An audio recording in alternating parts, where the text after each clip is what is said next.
இந்தியாவில் சராசரியாக 1 மணி நேரத்திற்கு 4 மரணம் மற்றும் ஒரு நாளைக்கு 90 மரணங்களும் மாரடைப்பினால் ஏற்படுகிறது.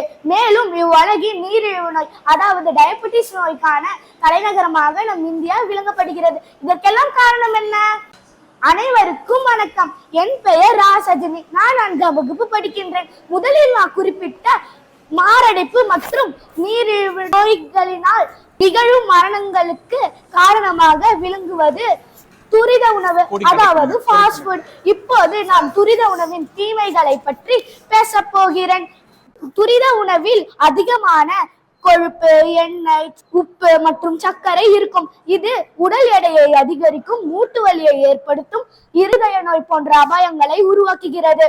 நல்ல உணவு நம்மை ஆரோக்கியமாகவும் உற்சாகமாகவும் வைத்திருக்கும்.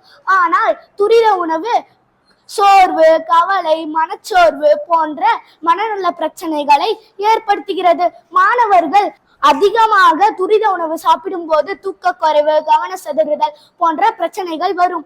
இது படிப்பில் கவனக்குறைவு ஏற்படுத்தி நேரத்தை வீணாக்குகிறது. அதிகமாக துரித உணவு சாப்பிடுவர்களுக்கு உயர் ரத்த அழுத்தம், நீரிழிவு, டயபெட்டிஸ், இருதய நோய் போன்ற அபாயங்கள் அதிகம். துரித உணவை முற்றிலும் தவிர்க்க முடியாவிட்டால் அதை குறைவாக சாப்பிடுவது நல்ல. நண்பர்களே, ஆரோக்கியமான உணவுகளை சாப்பிடுங்கள். நீண்ட ஆயுடன் வாழுங்கள். நன்றி.